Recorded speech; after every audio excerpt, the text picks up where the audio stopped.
മുഖ്യമന്ത്രിയുടെ ഭാഗത്തു നിന്നുണ്ടായ ഒരു വലിയ അനാസ്ഥയെ പറ്റി എനിക്ക് പറയേണ്ടതുണ്ട്. അതെന്താണെന്ന് വെച്ചാൽ ഇന്നലെ ഒരു വീഡിയോ അദ്ദേഹത്തിന്റെ പത്രസമ്മേളനത്തിൽ നിന്ന് അദ്ദേഹം പറഞ്ഞത് കടൽ തീരത്തോ അയ്യോ അവിടെയൊക്കെ പോയാലുള്ള അവസ്ഥ അറിയാമല്ലോ. എന്തവസ്ഥ? വോട്ട് വാങ്ങാൻ വേണ്ടിട്ട് ഇവിടെ വന്നപ്പോഴുള്ള അവസ്ഥ ഉണ്ടായിരുന്നോ സാർ? എന്തായിരുന്നു സാർ അവസ്ഥ? ഒരു കമ്മ്യൂണിറ്റിയാണ് നിങ്ങൾ ആക്ഷേപിച്ചത്. പ്രതികരിക്കാൻ ശേഷിയുള്ള കുട്ടികളൊക്കെ നമ്മുടെ നാട്ടിലുണ്ട്. പറയുമ്പോഴൊക്കെ എല്ലാവരും വാക്കുകൾ നന്നായിട്ട് സൂക്ഷിച്ച് തന്നെ പറയേണ്ട അവസ്ഥയാണ്. ഇങ്ങനെ പ്രതികരിക്കുന്ന ഈ പെൺകുട്ടിക്കെതിരെ അതിഭീകരമായ രീതിയിൽ സോഷ്യൽ ലിഞ്ചിങ് ആണ് ഇപ്പോൾ നടന്നുകൊണ്ടിരിക്കുന്നത്. നിങ്ങൾ ഈ വീഡിയോയുടെ താഴെ നോക്കിക്കഴിഞ്ഞാൽ ആരുടെ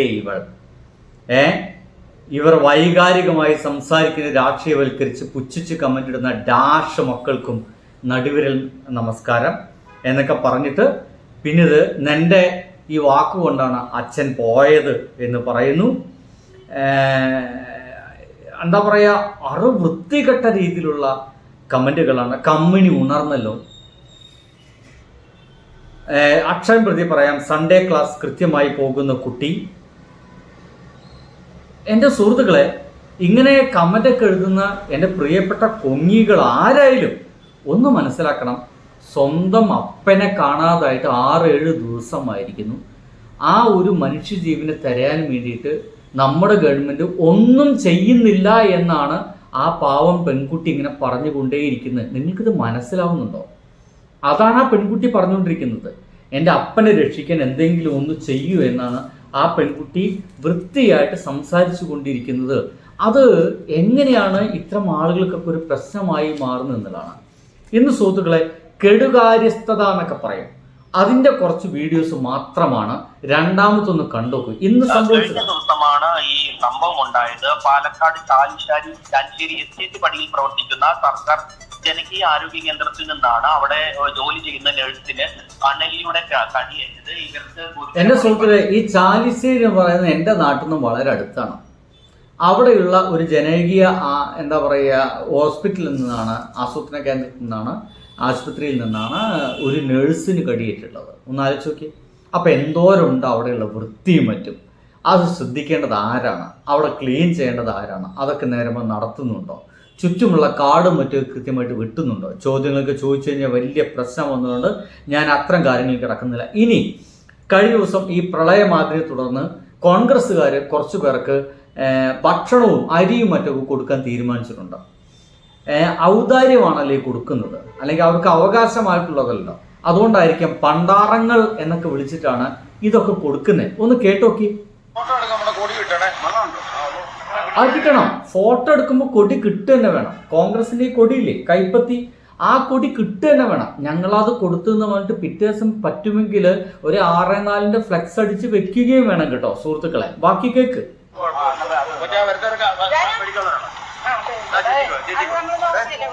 കൃത്യമായി കേൾക്കണേ, കൃത്യമായി കേൾക്കണം.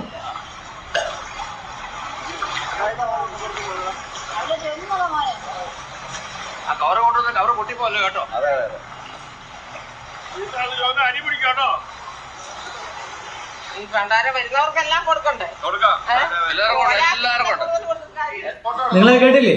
ഈ പണ്ടാരം വരുന്നവർക്കെല്ലാം കൊടുക്കണം. അതിന് പറ്റില്ലെങ്കിൽ നിങ്ങൾ ഈ ഒരു പ്രഹസന നാടകത്തിൽ നിൽക്കണ്ടെന്നേ. മാന്യമരിക്ക് വീട്ടിൽ ഒത്തിരിക്കാം. നാട്ടുകാരെ ബോധ്യപ്പെടുത്താൻ ഫ്ലെക്സിൽ വരാൻ വേണ്ടിയിട്ട്, ഫോട്ടോയിൽ വരാൻ വേണ്ടിയിട്ട് അതിൽ നിൽക്കണ്ട.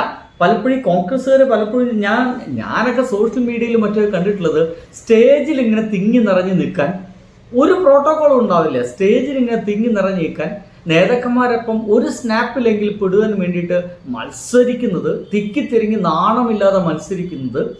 ഇതല്ലാതെ അല്ലെങ്കിൽ പുറകിൽ വരുന്ന ആൾ കൊടുക്കുമെന്ന് പറഞ്ഞിട്ട് എന്തെങ്കിലുമൊക്കെ പോയി കഴിക്കൽ, ഇതൊക്കെ മാത്രമേ ഉണ്ടാവുള്ളൂ. കഴിഞ്ഞിട്ടില്ല. ഹെലികോപ്റ്ററും യാത്രയും ഏതോ ഒരു വമ്പൻ സ്രാവിനെ കാണാൻ പോയതും ഇപ്പൊ പ്രശ്നമാണ്. ഒന്ന് ആലോചിച്ച് നോക്കി. മുഖ്യമന്ത്രി എന്ന് പറയുന്നത് കേരളത്തിലെ നമ്പർ 1 പ്രിവിലേജ്ഡ് പേഴ്സൺ ആണ് നമ്മുടെ മുഖ്യമന്ത്രി. അതാരായാലും ആ നമ്പർ 1 പ്രിവിലേജ്ഡ് പേഴ്സൺ അങ്ങോട്ട് പോയി കണ്ടു ഒരു വ്യവസായിയെ, ഒരു ഇൻവെസ്റ്റർ എന്നാ പറയുന്നത്. അങ്ങനെയാണെങ്കിൽ നമ്മുടെ മുഖ്യമന്ത്രിയേക്കാൾ കേമൻ ആരടാ? ഇതല്ലേ ചോദിക്കേണ്ടത്. അത് കൃത്യമായിട്ട് പറയണ്ടേ. അങ്ങനത്തെ ഒരു ഇൻവെസ്റ്റർ എന്നെങ്കിലും പുറത്തു വരുമോ? ഞാൻ കൃത്യമായിട്ട് പറയുന്നു, അങ്ങനത്തെ ഒരു ഇൻവെസ്റ്റർ ഇനി വരുന്ന 5 വർഷക്കാലം പുറത്തു വരില്ല. അങ്ങനത്തെ ഒരു ഇൻവെസ്റ്റർ ഇല്ല. ഒരു നുണ പറയാൻ വേണ്ടി മറ്റൊരു നുണ പറഞ്ഞതെന്നാണ് ഞാനൊക്കെ വിശ്വസിക്കുന്നു കേട്ടോ. ഇനി അതിലുണ്ടെങ്കിൽ അദ്ദേഹം നമ്മുടെ കേരളം വിലയ്ക്ക് വാങ്ങിക്കാൻ കഴിവുള്ള മനുഷ്യനായിരിക്കും. കാരണം നമ്മുടെ മുഖ്യമന്ത്രി അദ്ദേഹത്തിനെ അങ്ങോട്ട് പോയി കാണുക ചെയ്തത്. കേരളത്തിൽ ഇൻവെസ്റ്റ് ചെയ്യണമെങ്കിൽ കേരളത്തിലെ മുഖ്യമന്ത്രി ഇങ്ങോട്ട് വന്ന് കാണണം. ഞങ്ങൾക്ക് കേരളത്തിൽ ഇൻവെസ്റ്റ് ചെയ്യാൻ താല്പര്യമുണ്ട്, മുഖ്യമന്ത്രി സഹകരിക്കണം, ഇങ്ങോട്ട് വന്ന് കാണണം. പക്ഷെ ഇങ്ങോട്ട് വന്ന് കാണുന്നേക്കാൾ അങ്ങോട്ട് പോയി കാണണമെങ്കിൽ അതൊരു 1.5 പുലി തന്നെ ആയിരിക്കണം.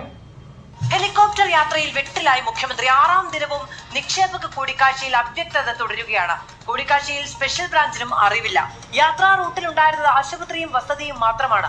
ഔദ്യോഗിക രേഖകളിൽ ഒന്നിലും സംരംഭക കൂടിക്കാഴ്ചയില്ല. അന്നേ ദിവസം മുഖ്യമന്ത്രി പോയത് അതായത് സാധാരണയായിട്ട് നമ്മുടെ മുഖ്യമന്ത്രിമാരൊക്കെ ഇന്നേ ദിവസം യാത്ര ചെയ്യണമെങ്കിൽ ഇന്നേ ദിവസം മുഖ്യമന്ത്രിയുടെ പ്രോഗ്രാം എന്തൊക്കെ അതൊക്കെ മുൻകൂട്ടി ചാർട്ട് ചെയ്തിരിക്കും. അദ്ദേഹം എവിടേക്കൊക്കെ എത്തും, ആ എത്തുന്ന സ്ഥലത്ത് എന്തെങ്കിലും അപകട സാധ്യതയുണ്ടോ, എന്തെങ്കിലും ത്രട്ട് ഉണ്ടോ, ഇതൊക്കെ കൃത്യമായിട്ട് പരിശോധിക്കപ്പെടും. അതിനു വേണ്ടിയിട്ടാണ് മുൻകൂട്ടി ഇതൊക്കെ നിശ്ചയിക്കുന്നത്, ചുമ്മാതല്ല. അങ്ങനെ നിശ്ചയിക്കപ്പെട്ട യാത്രാ ചാർട്ടിൽ ഏതെങ്കിലും ഒരു ഇൻവെസ്റ്ററുമായിട്ടുള്ള ചർച്ചയെ പറ്റിയിട്ടില്ല, അങ്ങനത്തെ ലിസ്റ്റേ ഇല്ല. അങ്ങനെയാണെങ്കിൽ അതൊരു കള്ളമല്ലേ പിള്ളേച്ച എന്ന് ചോദിച്ചാൽ കള്ളമല്ല എന്ന് പറയും. എന്തായാലും കേക്ക്. ആശുപത്രിയിലേക്കും വീട്ടിലേക്കും മുഖ്യമന്ത്രിയുടെ സ്വകാര്യ യാത്രയിൽ വിമർശനം കടുപ്പിക്കുകയാണ് പ്രതിപക്ഷം. അതിനിടെ സന്ദർശനത്തെക്കുറിച്ചുള്ള ആദ്യ വിശദീകരണം മുഖ്യമന്ത്രി തിരുത്തിയതും വിവാദമായി. മുഖ്യമന്ത്രിയുടെ 2 ദിവസങ്ങളിലെയും പ്രതികരണം കേൾക്കാം. അതിനെക്കുറിച്ച് ഞാൻ ഇന്നലെ പറഞ്ഞതാണ്. ആ ദിവസം ഞാൻ അങ്ങോട്ട് പോയി എന്നാ പറഞ്ഞേ. 2ാമത്തെ ദിവസം പറഞ്ഞപ്പോൾ ഞാൻ അവിടെ പോയപ്പോൾ അവിടെ ഉള്ളപ്പോൾ ഞാൻ കണ്ടു എന്ന് അദ്ദേഹം തിരുത്തുകയും ചെയ്തു. എന്തായാലും ഇതൊക്കെ നിൽക്കുന്ന സമയത്താണ് ഇപ്പോൾ പറയുന്നത് ക്യാമ്പുകളൊക്കെ ഒരുപാടുണ്ടല്ലോ.